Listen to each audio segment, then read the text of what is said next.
Prochain thème, immigration. L'environnement en même temps que bâtir le nucléaire. Prochain prouvé. thème, immigration et affaires étrangères. Les problématiques autour de l'immigration qui sont reliées aussi à Donald Trump. L'immigration en ce moment, c'est compliqué. J'aimerais rester si je trouve un bon travail. Pour s'occuper des nouveaux arrivants, surtout parce que les gens ne font qu'arriver en masse, mais ils n'ont pas de travail. Est-ce qu'on devrait les faire entrer ou pas? Mais pourquoi pas? Si on a la capacité d'accueillir, pourquoi pas ne pas les accueillir? D'après vous, on devrait les accepter, tous qui essaient de venir ici. Mais non. Aux États-Unis, il y a une loi. Au Canada, il y a une autre loi aussi. Il faut respecter la loi, mon ami. On le sait, il y a plus de 500 000 Haïtiens qui résident actuellement aux États-Unis qui risquent de perdre leur protection temporaire. Je vous montre des chiffres. Depuis, c'est au 13 avril, là, 1411 qui se sont présentés à la colle, au poste frontalier. C'est plus que dans tout le mois de mars, qui déjà était le double du mois de février et beaucoup plus que le mois de janvier. Donc, ça va en s'accroissant. Question très simple, tour de table, 35 secondes. Est-ce que vous les acceptez, les Haïtiens, ou pas, M. Carney? Tout d'abord, c'est une question d'humanité, c'est une question humaine. Ils sont une des personnes les plus vulnérables en Amérique du Nord. Mais il y a des limites. Il faut être humain, mais réaliste. Le Canada ne peut pas accepter tout le monde. Et nous avons un accord, une entente avec les Américains, l'entente tiers pays sûrs. Et dans cette entente, on doit ou on va renvoyer la plupart des demandeurs d'asile. Donc, on les renvoie pour la plupart aux États-Unis. Oui. M. Blanchet. Les règles ne sont pas tributaires de l'origine du demandeur. On ne peut pas dire, je reviendrai après, on ne peut pas dire on va accueillir les Haïtiens, on ne prendra pas les gens du Venezuela, vous n'aimeriez pas ça, là. Par contre, vrai. les règles doivent être les mêmes pour tout le monde. Cela dit, j'ai une sensibilité parce que je rencontre régulièrement les représentants de la communauté haïtienne. Ils sont de souche française. L'intégration au Québec est beaucoup plus facile. Fait que si les règles le permettent et la capacité de l'État québécois au niveau financier le permet, j'ai une sympathie. Mais les règles doivent toujours s'appliquer et la capacité d'accueil du Québec est sérieusement à sa limite. La règle formelle actuellement, si elle s'applique, c'est effectivement de les renvoyer parce qu'ils sont dans un tiers pays sûr qui sont les États-Unis. Monsieur Singh. En général, on doit faire notre juste part. C'est une question d'humanité, c'est une question de compassion pour les gens qui écoutent cette émission. Sac passé, comment il est pour les Haïtiens. On adore le fait que notre pays est basé sur l'immigration. C'est quelque chose d'important. On doit avoir un chiffre d'immigration qui réponde à nos besoins. Mais si on peut accueillir des gens, oui, on doit les accueillir. Si on ne peut pas, on ne veut pas donner quelqu'un une mauvaise vie au Canada, au Québec. Donc, on doit avoir la capacité d'accueillir les gens. Mais oui, on a besoin des immigrations. Monsieur Poilièvre, on leur dit oui ou non? La question est précise? La question, c'est les Haïtiens, par exemple, qui arrivent à la colle, est-ce qu'on les accueille ou non? Parce qu'on a le droit de les retourner compte tenu de l'accord. On doit malheureusement les retourner parce que l'immigration doit aller par des portes d'entrée normales. Excuse-moi. Les Québécois sont énormément généreux et accueillants. Ils ont accueilli ma femme, comme M. Blanchet a souligné, mais le gouvernement libéral a abusé de la générosité des Québécois avec un système d'immigration hors de contrôle et une population qui a grandi 3 fois plus rapidement que le nombre de maisons bâties au Canada. Ça a causé une crise de logement. Le Québec est au point de rupture.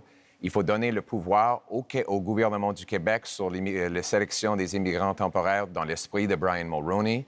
Et il faut éliminer la fraude et dans les demandeurs d'asile pour rétablir des chiffres qui sont réalistes pour le logement, Je dois répondre ici parce que ce que M. Poilievre est en train de dire, c'est de blâmer les immigrants pour la faute des gouvernements conservateurs et des libéraux qui n'ont pas investi suffisamment de ressources, qui n'ont pas construit suffisamment de logements, qui n'ont pas accueilli les gens dans une bonne manière. C'est leur faute. Ce n'est pas quelque chose qu'on doit blâmer les immigrants. C'est mauvais de faire ça. Très bien. C'est pas vrai. Québec C'est mauvais, veut, oui, c'est vrai, c'est Québec mauvais. demande maintenant, compte tenu du nombre de demandeurs et d'immigration temporaire sur le sol, 500 millions de dollars pour l'aide sociale aux demandeurs d'asile en 2024. Monsieur Poilievre, on commence le débat ouvert. Est-ce que vous envoyez le chèque à Québec, 500 millions? On doit travailler avec le gouvernement du Québec pour réparer le dommage que les libéraux ont fait avec un système d'immigration qui est hors de contrôle.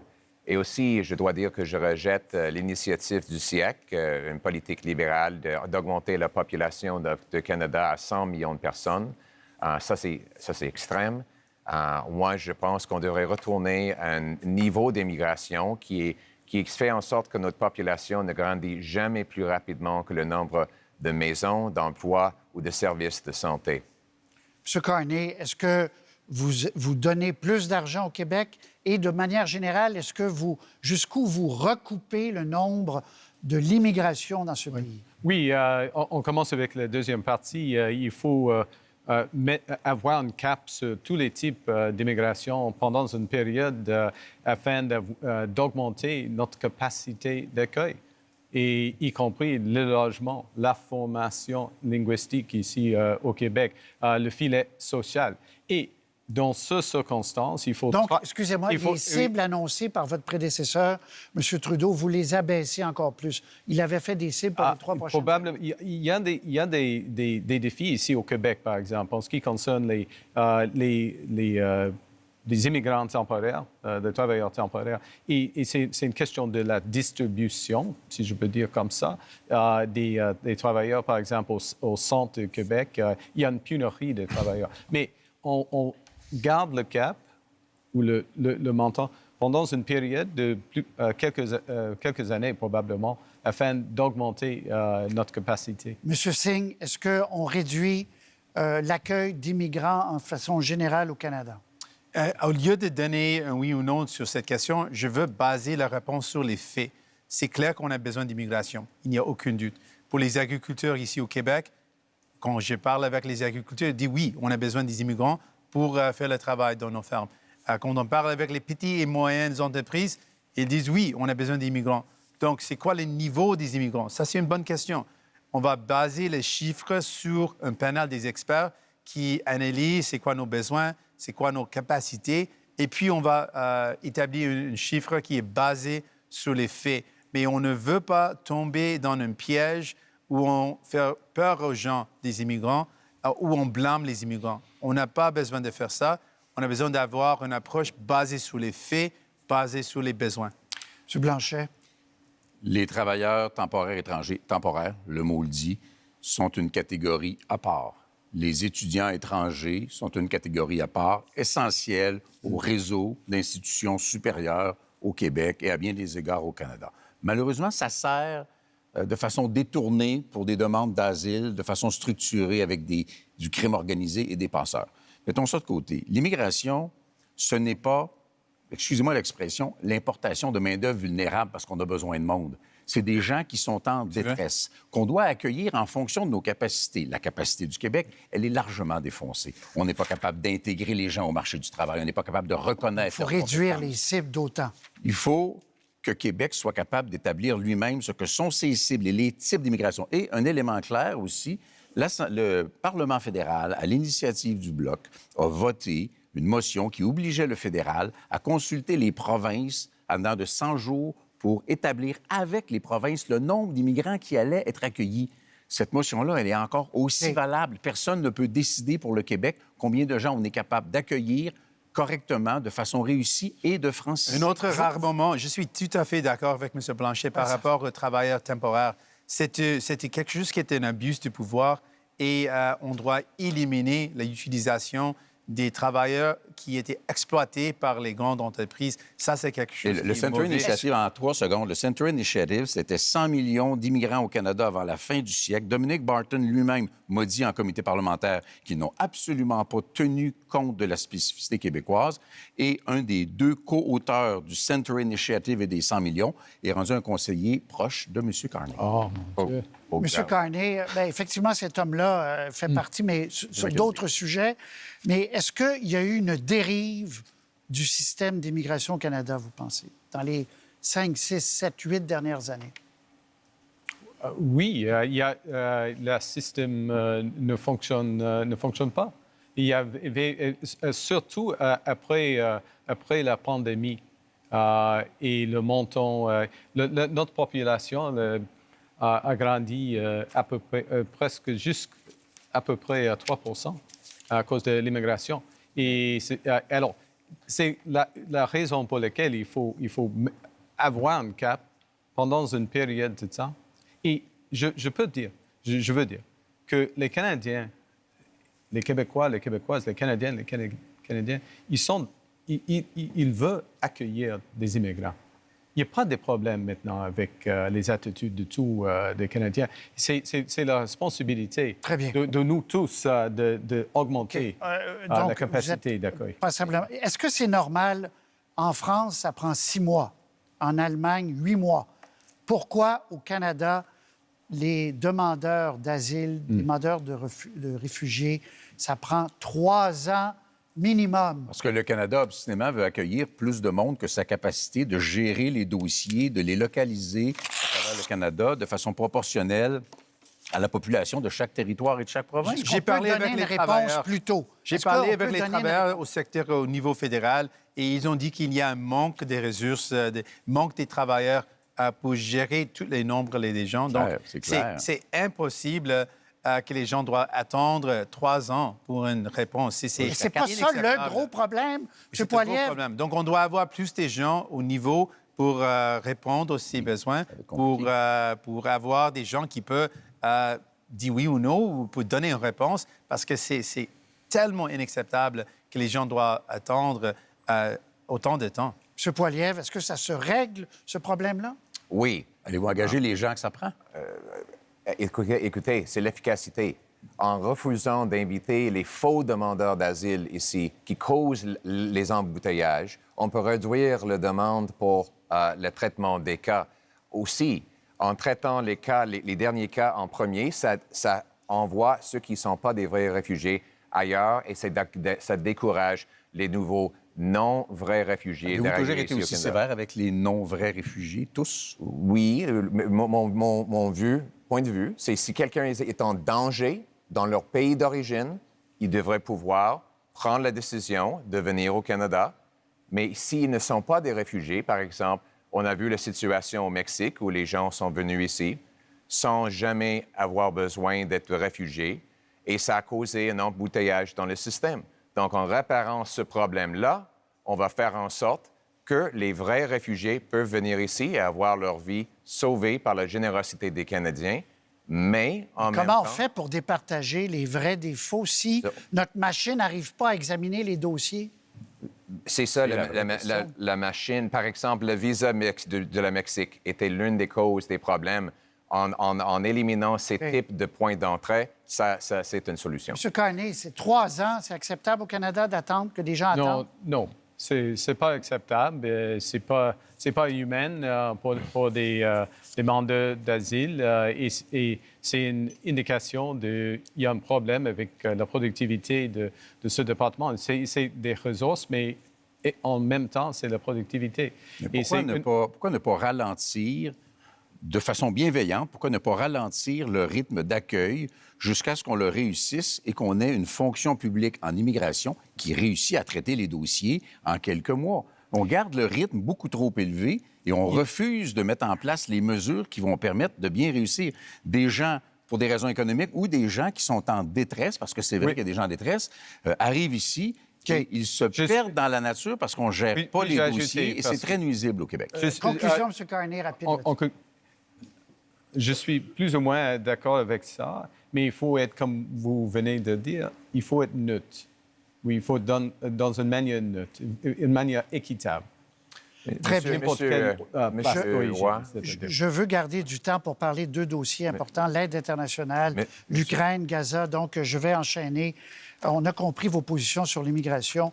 La question est simple. Est-ce qu'on doit couper ou pas l'aide internationale au pays? Je vous montre des chiffres. On donne 2,1 milliards à l'Ukraine. Évidemment, actuellement, c'est le gros poste de dépense pour le Canada. Mais on donne à l'Éthiopie. On donne à Haïti. Puis là, la liste est très longue. On aurait pu faire une liste dans tout le studio. Monsieur Poilievre, vous dites qu'il faut couper l'aide internationale. Vous coupez quoi? Est-ce que vous coupez l'Ukraine, l'Éthiopie, Haïti? Non, je vais commencer en coupant la Chine.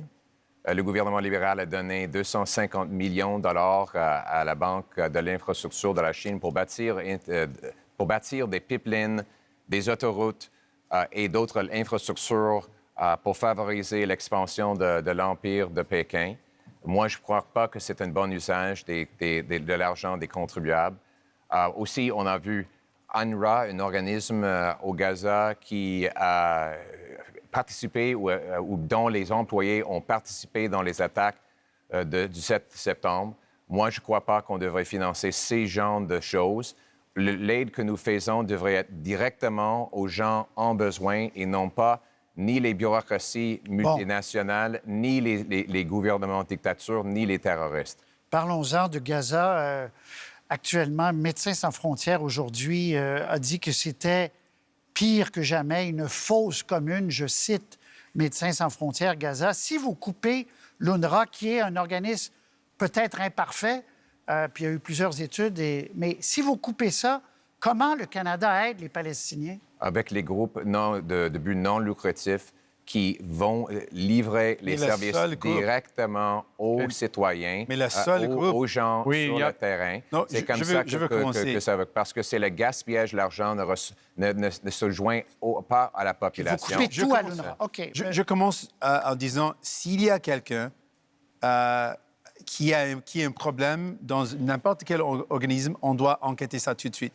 Mais ce que vous avez dit par rapport à UNRWA, c'est dégueulasse. C'est le seul organisme qui donne de l'aide aux gens sur le terrain.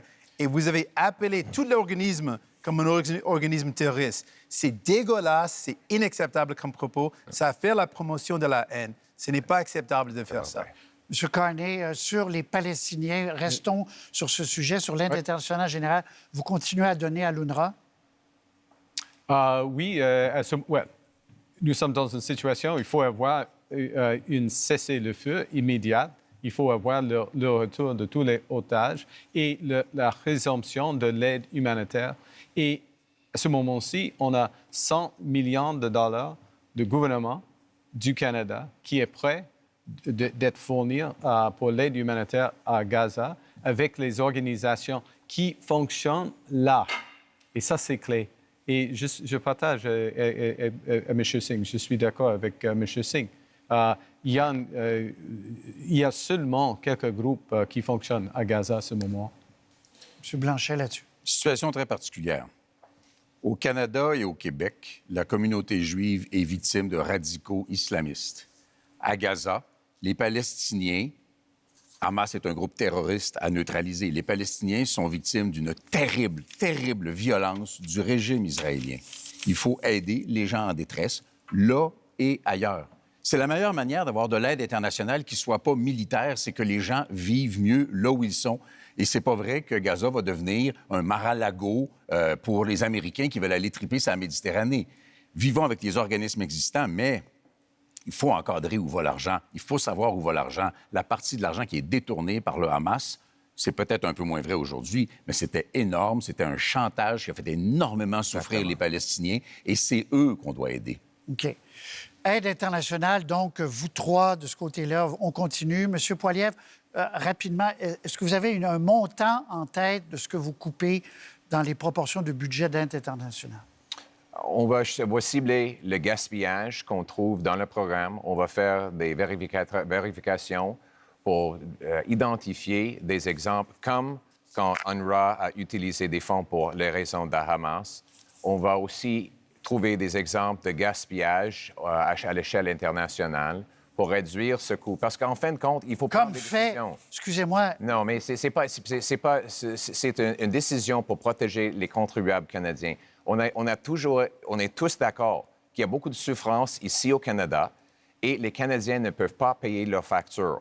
En fin de compte, on doit trouver des économies afin de réduire le coût de la vie ici au Canada. Monsieur Roy, et ça inclut toutes sortes il faut regarder tous les départements afin de trouver ces économies et protéger les contribuables. Il n'y a pas de question de... D'abord, non, question de Gaza. Monsieur Singh, on a fait le tour et vous êtes ça brise le cœur de voir ça. Ça brise le cœur de voir les innocents tués.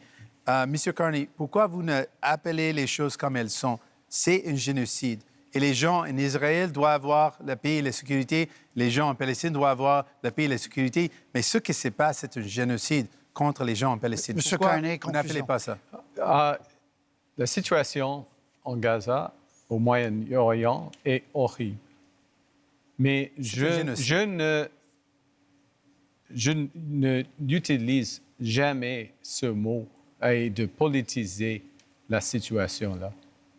Mais c'est une Très bien. question des faits. C'était la réponse de M. Carney. On a très, très bien compris votre question. M. Singh,